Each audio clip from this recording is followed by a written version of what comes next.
So we must do two things, two great things together, to encompass that enormous new view that lies before us, but to encompass it within the framework of science, to see it within the whole categorical framework of science, and to see that these two are not separate, but that they are wedded.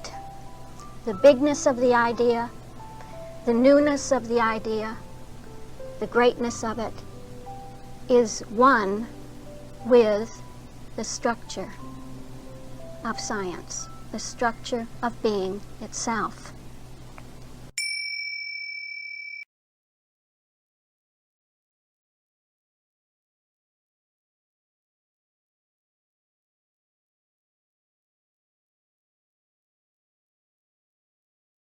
All right, so we're ready to begin with Genesis 1:1 and to come right out from God, right out from the infinite one.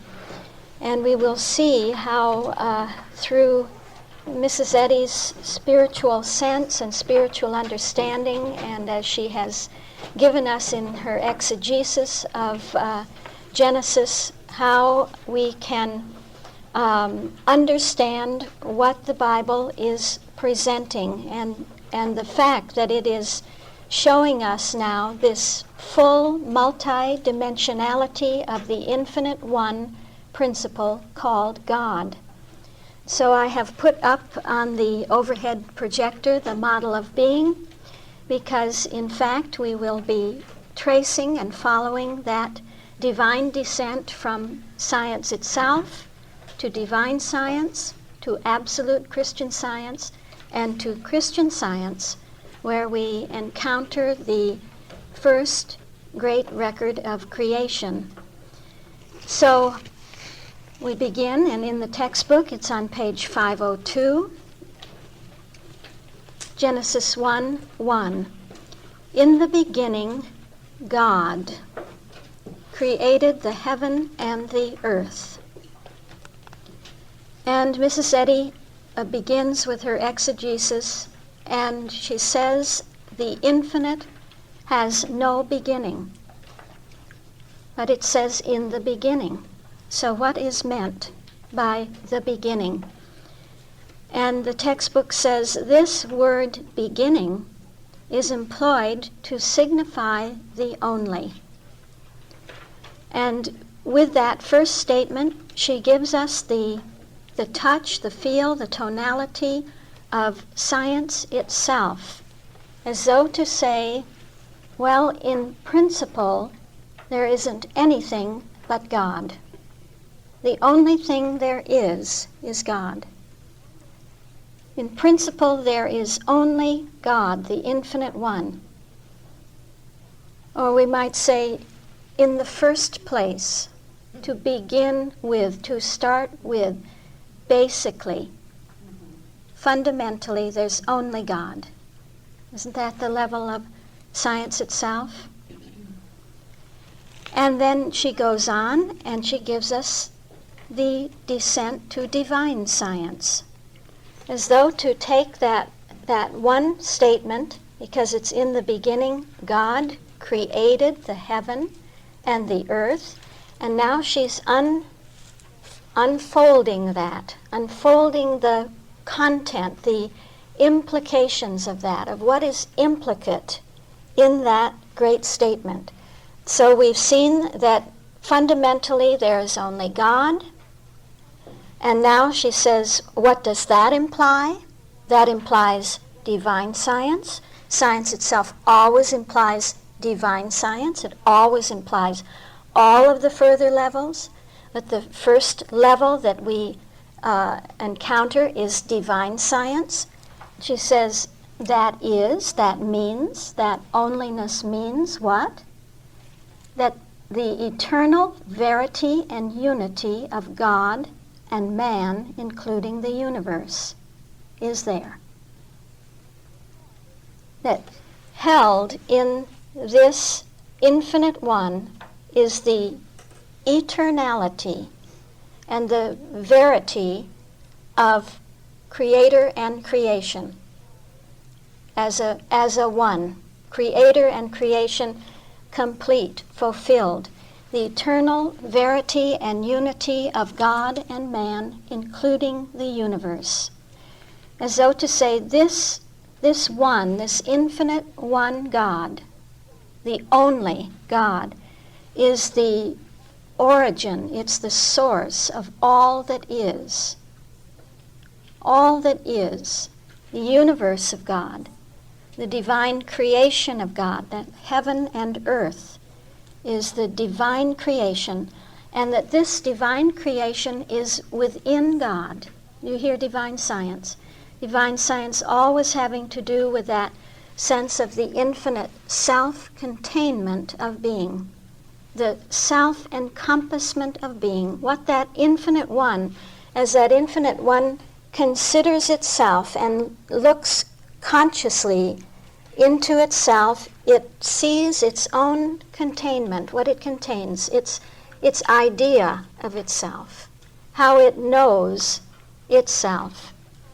And so the universe of God, the divine creation of God, is held within God, is the idea of the principle. It's a principle which implies then within itself, or holds within itself, its own infinite self-conception. That's the eternal verity of God and man. So creator and creation are one, become the one thing, or the oneness of the infinite one, of the only. And we see that it is a self-creation here, God's own self-creation of himself, or the self-expression of God, the self-manifestation of a principle, that principle. This is the universe of God. This is the realm or the sphere of creation. So you can hear that the tone of divine science, principle's idea held within principle. Creation is intact. It doesn't have to come into being. You see, only at the further level now, as we go on and begin to touch the creative principle, will we see that there is something that calls that forth into being at a further level of consciousness, where we seem to need to see how something comes about, how it takes form, how it appears. But in divine science, creation is intact. It is the God Genesis that exists within God. And so we are led to that further level of absolute Christian science, and she says that the creative principle, life, truth, and love, there's our life, truth, and love, is God. All of this is God. It's all God. Life, truth, and love is God. The universe reflects God. There is but one creator and one creation. So here we have the sense of life, truth, and love that we will find as that which is calling forth into being now this first record of creation. And this is what the Bible calls Elohim. That creative principle of life, truth, and love is Elohim, or the eternal Elohim. Mrs. Eddy says the eternal Elohim includes the forever universe, includes within itself the forever universe. Actually, she changed that. In 1907, she changed it to that very statement, and prior to that, she had said, the eternal Elohim has created the universe. Isn't that interesting that she really gave it a higher tone, a higher touch, when she said the eternal Elohim includes the forever universe. This is the us. This is the creative us. And in Miscellaneous Writings, page 57, you might want to put that down and look that up later. It's a beautiful page, all talking about the first and second records of creation. Miscellaneous Writings 57, that was, line 5. She says, the creative us made all, and mind was the creator. So this is the us, the usness of the I am, you might say, how the I am becomes an us. And it's why you find, especially in the sixth day of creation, that tremendous statement. It's really the tone of truth as soul, where God says, and let us make what? Man in our, you see, our image after our likeness, and let man, them. So, and us, the us creates the themness of us, our usness, that we are stamped with life, truth, and love. We are a them. Each one is a them, having that threefold triunity nature. So it's a threefold impact of life, truth, and love here that she's indicating. And this will mean, as we go on to the further level of Christian Science, and as we look into the first record of creation, we will see really how life, truth, and love make their impact on each one of those 7 days, and on the 4 in the creative order of the Word. And so they will do in the second record too, that we will see that nothing could be moving and nothing could move that sense of an equilibrium state of consciousness out of itself, except that impulsion of life, truth, and love. So life, truth, and love is impelling then each day of creation to appear. We really get 7 great irradiances of life, truth, and love.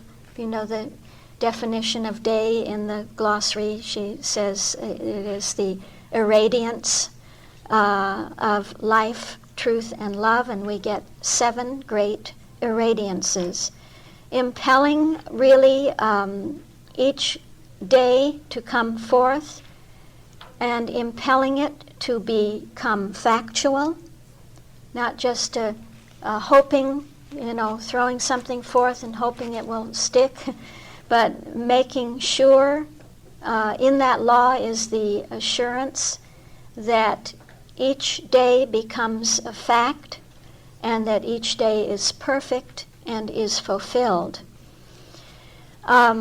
John W. Doorley would show that law behind the days of creation when he would say that each day is a day of let there be, that's life, and there was a sense of the factuality of it, and it was good. So we have the sense of good being established in 7 different ways. So this is the Elohim quality.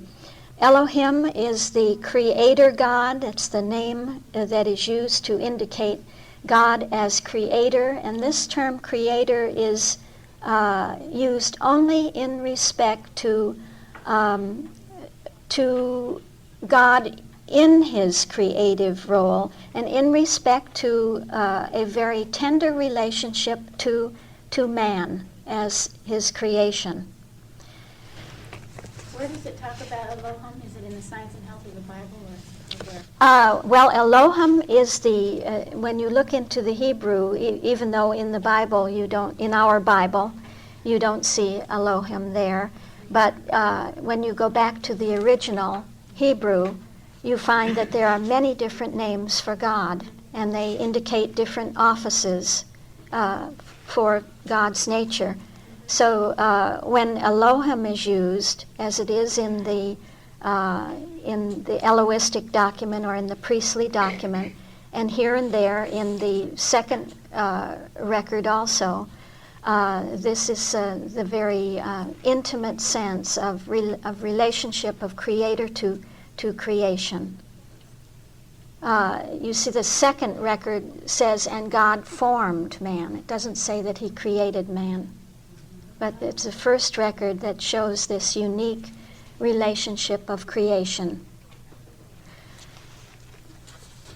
But it was Jehovah on the second. Yes, Jehovah in the second. Right. Uh-huh. And you know that Elohim is a masculine noun with a feminine ending. Seems to be quite unusual that it has a wedding of the masculine and feminine sense within it. Yeah, okay. So we hear that there's been a great descent now from science itself to divine science to absolute Christian science, as though that we were looking at the infinite self-containment of that infinite one, the full range of its idea and its translatability.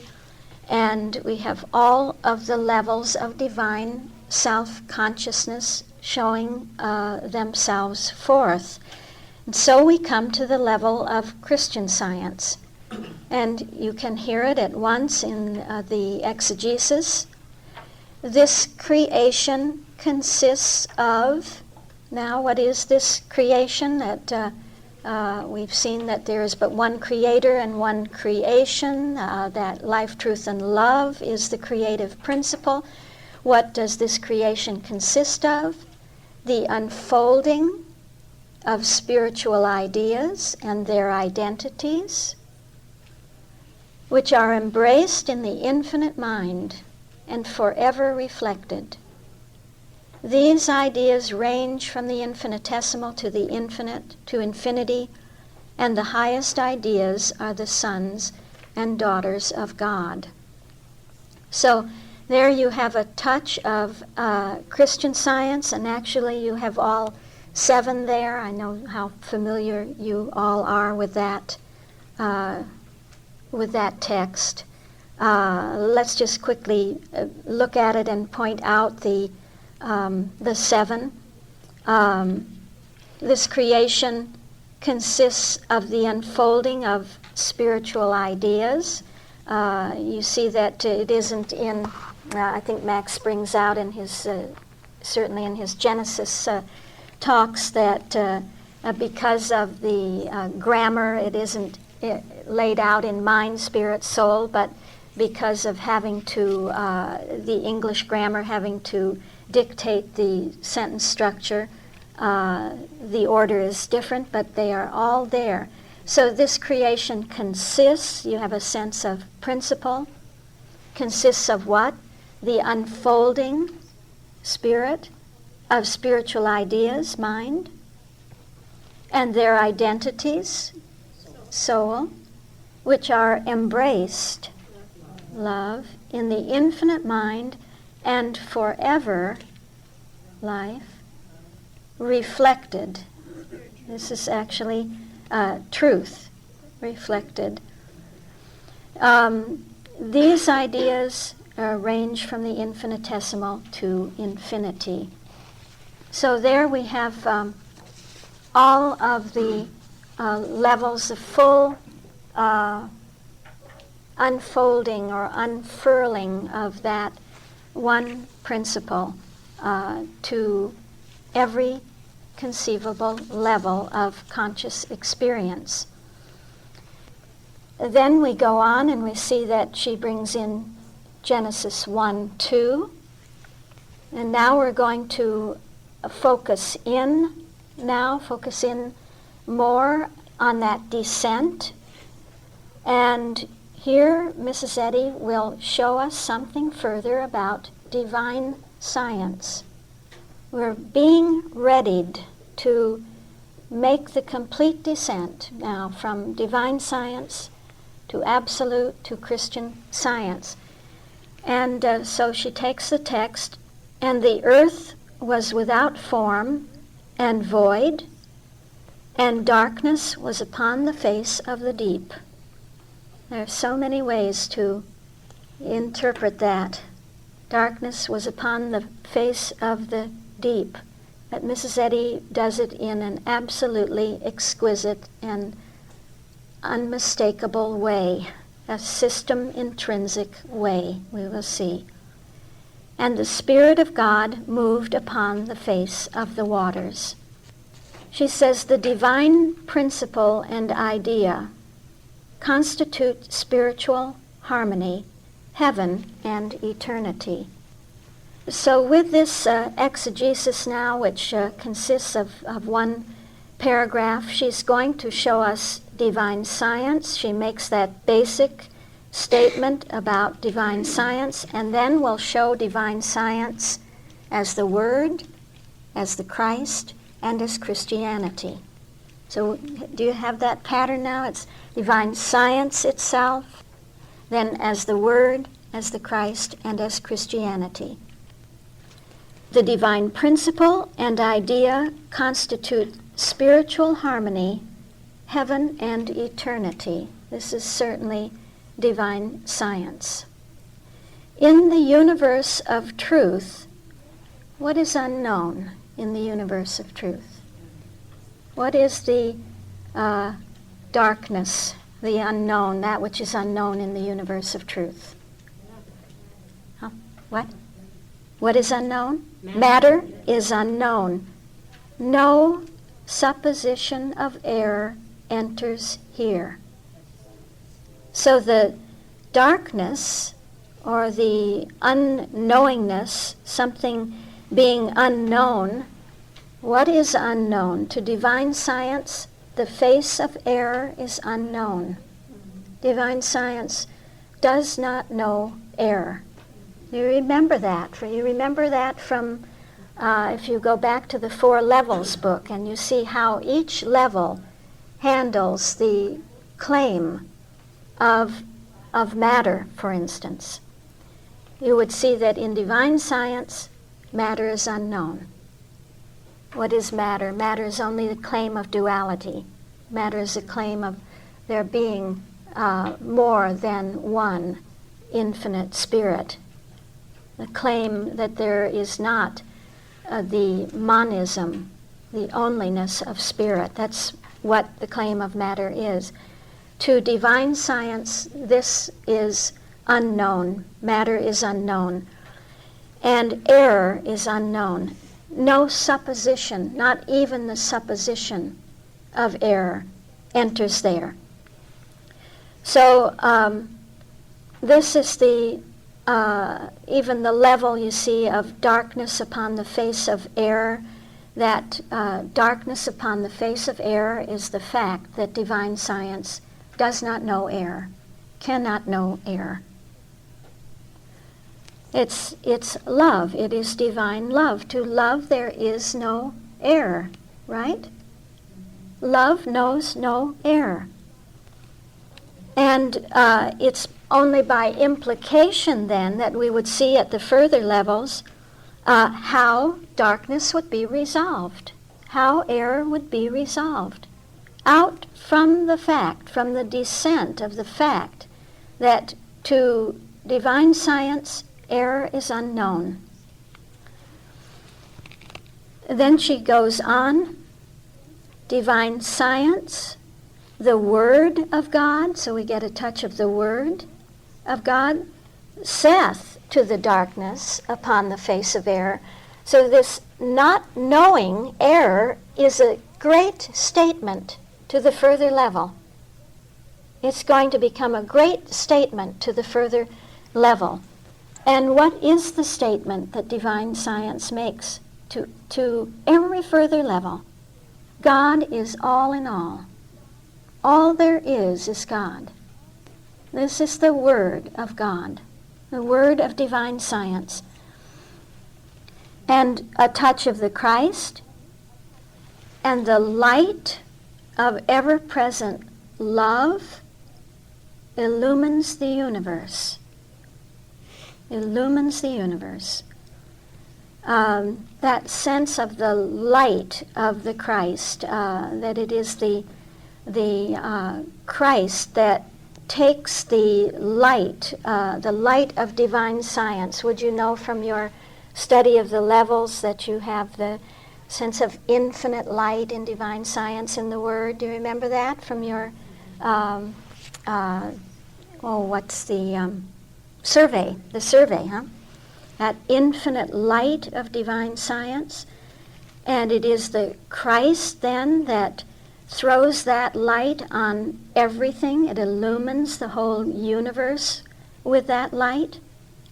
And then she gives a touch of Christianity. Hence the eternal wonder that infinite space is peopled with God's ideas, reflecting Him in countless spiritual forms. Is that clear about the darkness upon the face of error? Yeah. Then we see that the Spirit of God, darkness was upon the face of the deep, and the Spirit of God moved upon the face of the waters. So you get a sense of that movement of divine science, which is the movement of the calculus, isn't it? That the calculus, that divine science moves upon itself. It turns upon itself. And you have that with the law of divine science. Out of itself, through itself, as itself, for itself. This is the movement, is it not? The Spirit of God moving. That Spirit of God really being a sense of the Holy Ghost. The Spirit having to do with the wind, and in the glossary you see that wind is that which indicates the might of omnipotence and the movements of God's spiritual government. So you have this movement of divine science, which has within itself a descent. It has the descent, what we call the descent of the Holy Ghost. Again, if you go back to your survey, you find in divine science at the point of science that there is the descent of the Holy Ghost. It's the spiritual understanding or spiritual self-understanding of principle as it descends and comes to every further level. Governing himself, he governs the universe. And so we see the office of that Holy Ghost as it is influxing every further level. And coming then as the creative principle. That's what we find is that as it breaks in on the further level, operating as the four. That four breaks in as a let there be. And there was, and it was good. And this is a statement then that is being made, a statement which will address the darkness at the further levels. How does being address the question of darkness at the further levels? And God said, let there be light.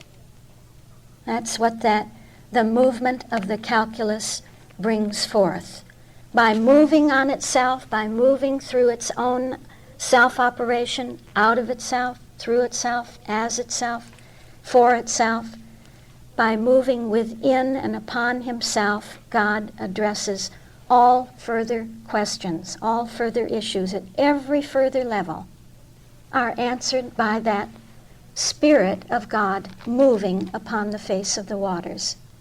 And God said. So we arrive really at the level of Christian Science. Could you hear that descent? Could you hear the flow from level to level? Yeah, okay, good.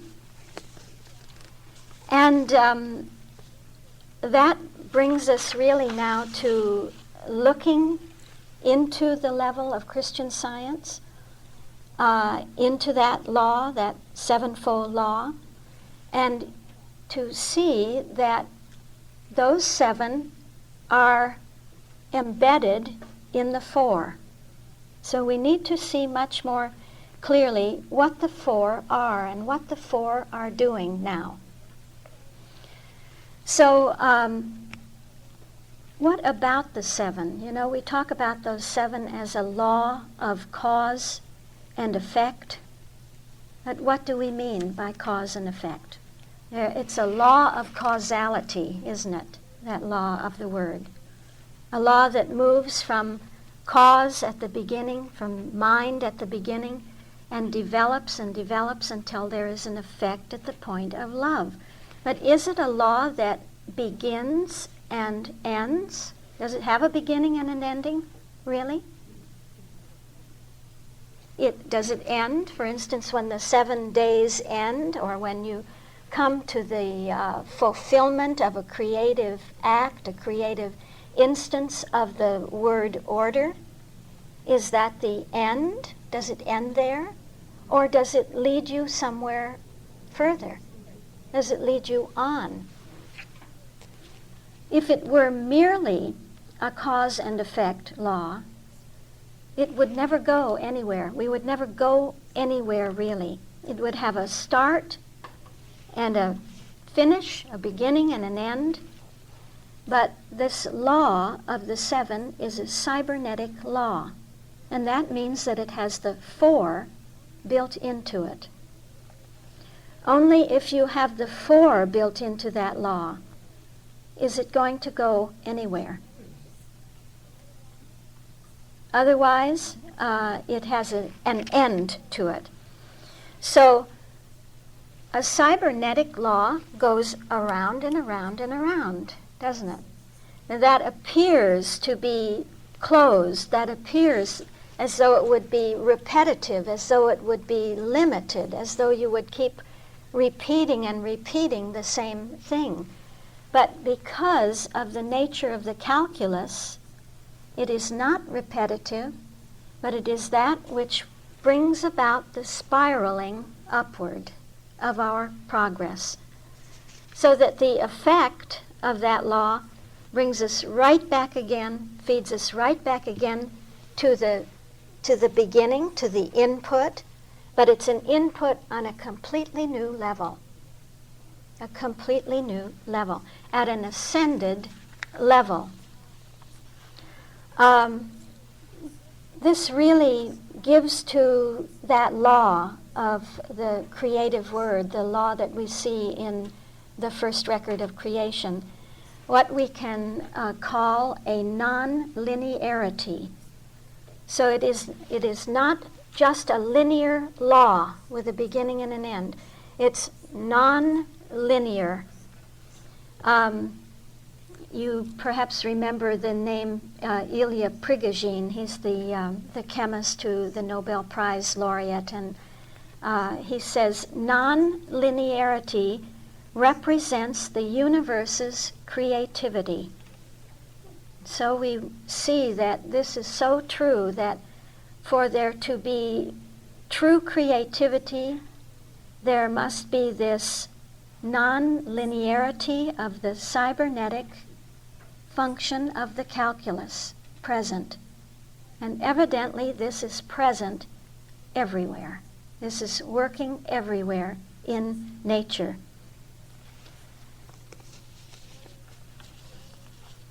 John Doorley was really the first one to see this in a fundamental way, in a major way.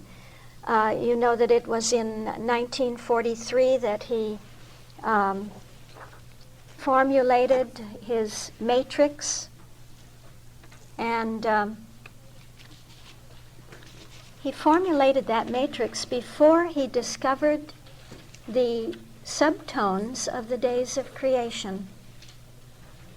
I think that this perhaps becomes more natural to us now because one has lived with that fact for a while, but the first time you hear that fact, it's rather astounding to realize that he grasped the deep meaning of those place values within the matrix, those 16 points within the what we call the John Doorley matrix, that he could grasp those without first having seen the values within the days of creation, as though it would be more natural to see within the days of creation the values of the four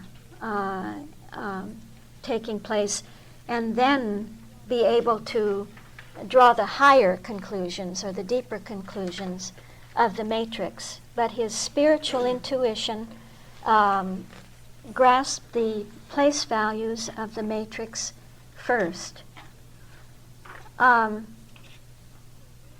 He began to realize, you see, that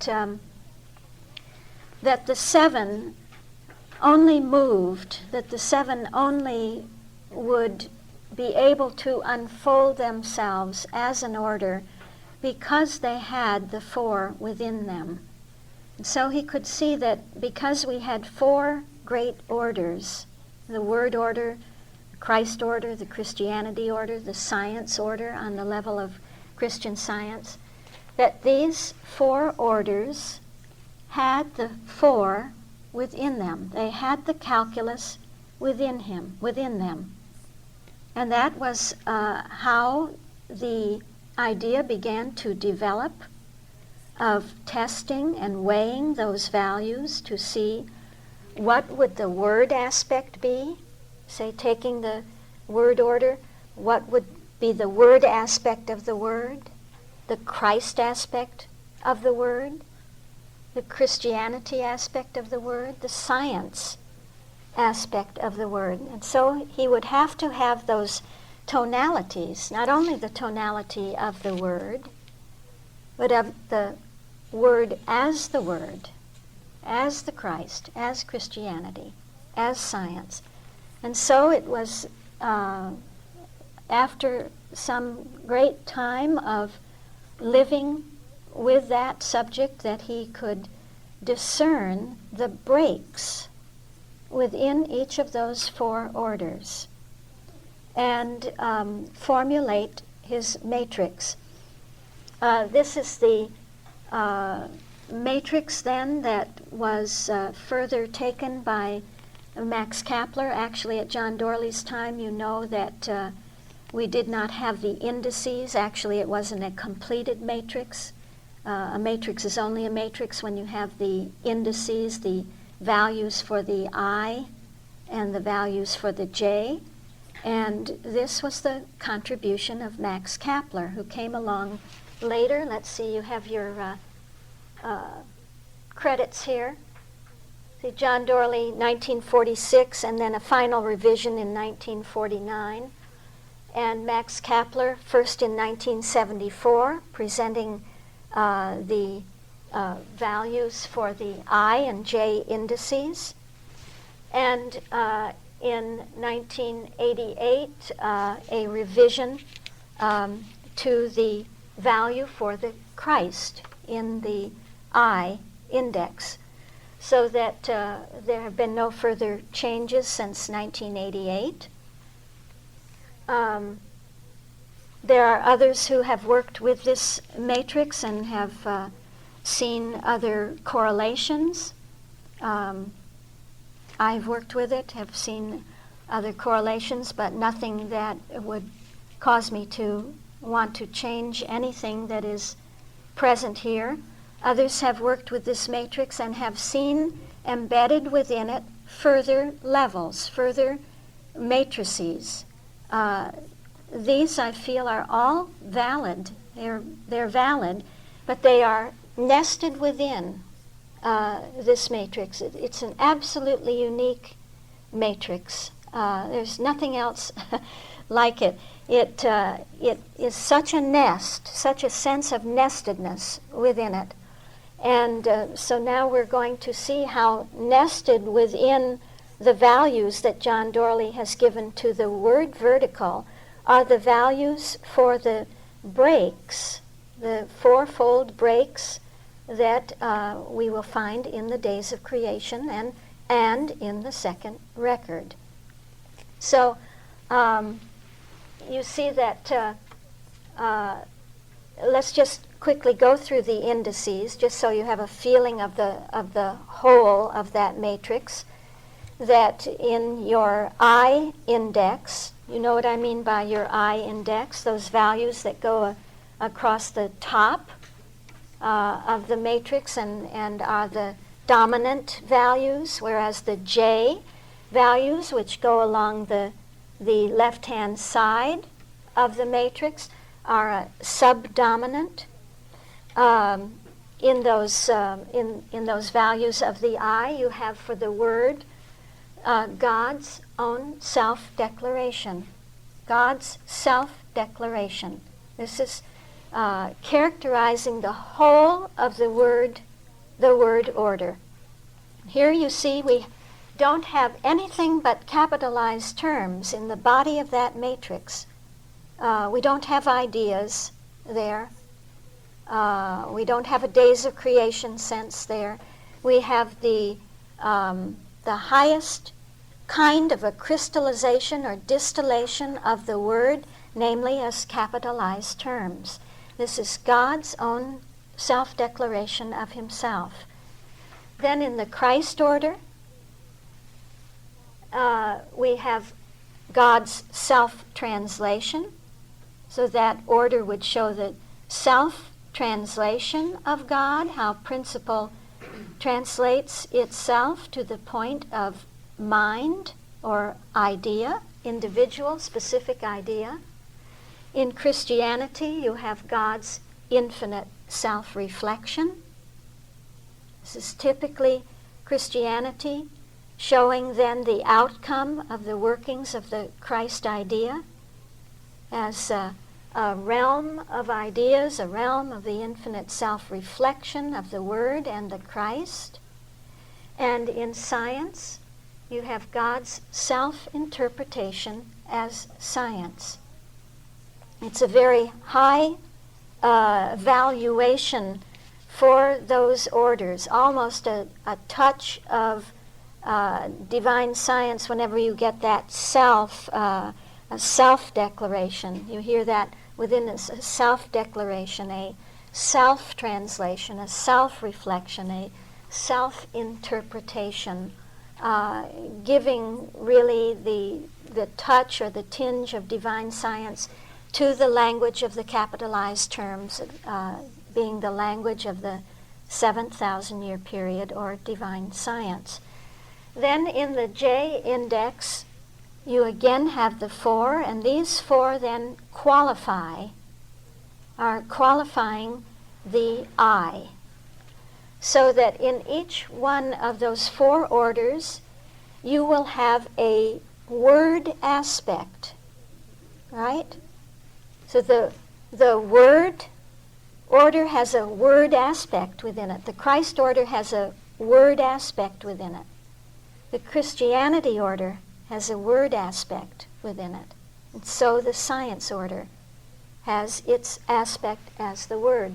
This will always be showing us the creative basis of that order. That each order has a creative basis from which it starts, where everything is rooted. You see, everything that the order intends to do, to accomplish, to bring forth is rooted in this basis. And it's creative, it's moving, it is bringing forth itself, bringing forth its own idea. As though each order would have an idea, a goal, something that it is accomplishing. It will accomplish that sequentially as we go from synonym to synonym. That idea is set in the creative basis. And then you see that there is what Max Kapler would call the Christ selfhood. This is very cloaked in meaning.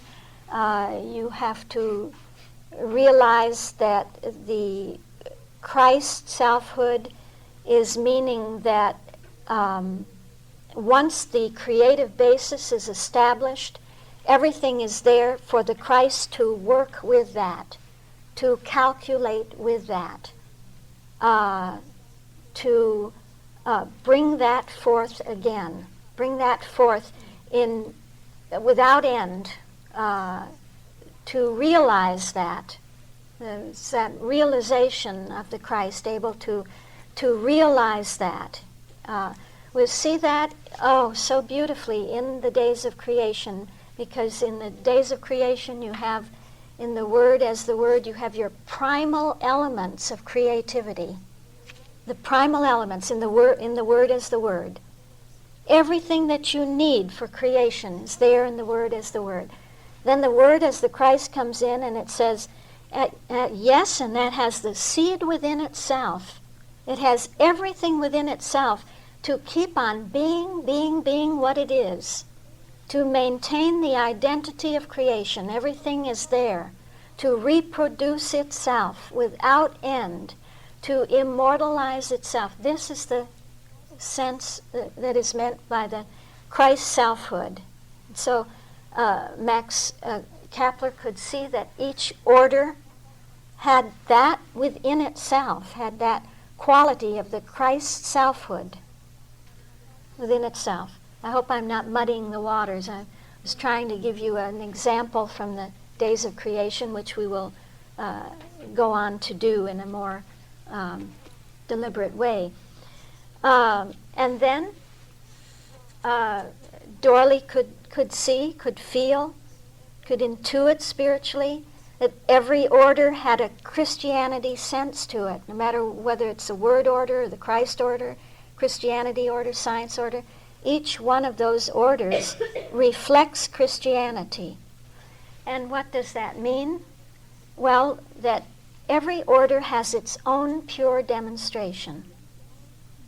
The Word order demonstrates itself. The Christ order demonstrates itself. The Christianity order has a demonstration of its own. The Science order has its own demonstration. And it's the pure demonstration of the order itself. It's not that it demonstrates a job or a better relationship or this or that. It demonstrates itself, you see.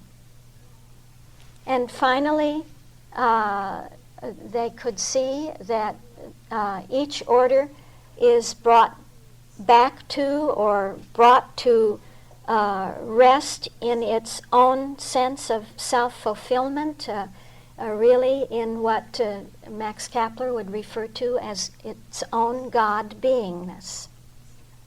So that you have, for instance, that order of the Word finding its final beingness, its whole raison d'etre, its whole reason for being in life, truth, and love. See, in the essence, that the essence of that order is life, truth, and love. Everything tending toward life, truth, and love. Fulfilled in life, truth, and love. Fulfilled in its God being.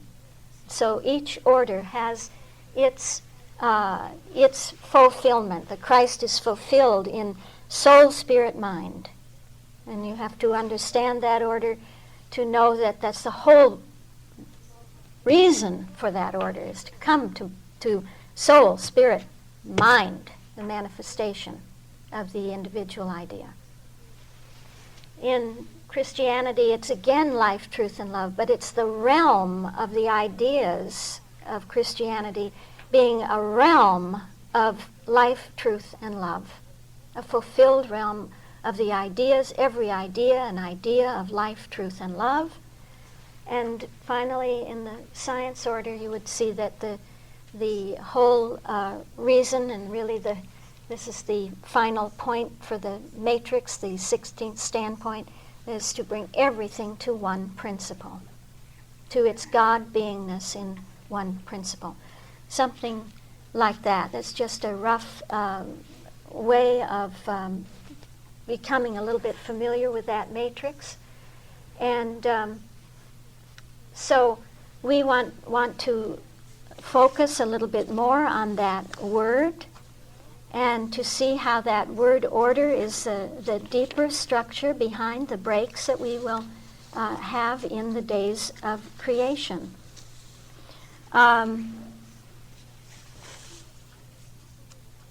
So what do we have in the Word? We said it is God's own self-declaration.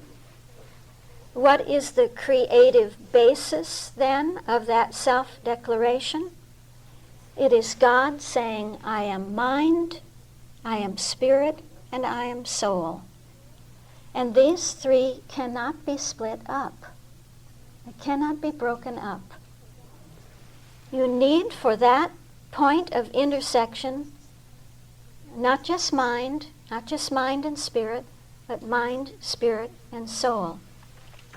So that what we need to see is that there is only one mind, the divine mind, that mind is the origin of everything, mind is the cause of everything, mind is the basis of everything, but that mind must be qualified by spirit. Otherwise, it could be the human mind. It could be the material mind. It could be the mortal mind. Which mind is it? It's spirit. Mind is spirit. So you need mind and spirit. You see how that sorts out everything else? The human thinking, the material thinking, is immediately excluded when you have mind, spirit. But you have mind, spirit, soul. And why do you need soul? Would you know? Identifying, yes, and something else? The unchangeability, yes. Identity in the sense of unchangeability, that mind and spirit can never not be mind and spirit. That's what soul says. I give to mind and spirit unchanging identity. See, it will never alter. It's an eternal, immortal fact that mind and spirit are soul. Can you hear? These are very high values, very pure values that can be translated and translated and translated right down to the very attitude within us even that says, all right, that means then turn to mind whenever you begin, whenever you feel that there must be the beginning of a creative activity within you, turn to mind and let that mind be pure. It's a pure mind within you. Keep it pure. See that it's the one mind that you entertain, not letting in your human thinking, your human suppositions, your false sources of information, what other people say, what other people think. Keep that mind pure. This is mind and spirit. And soul says, and I keep that safe. I keep it safe, and you keep it safe. Stick with it. Be definite in it. Don't deviate from it. Go back to it. Return to it. The rule of soul, go back to mind and spirit.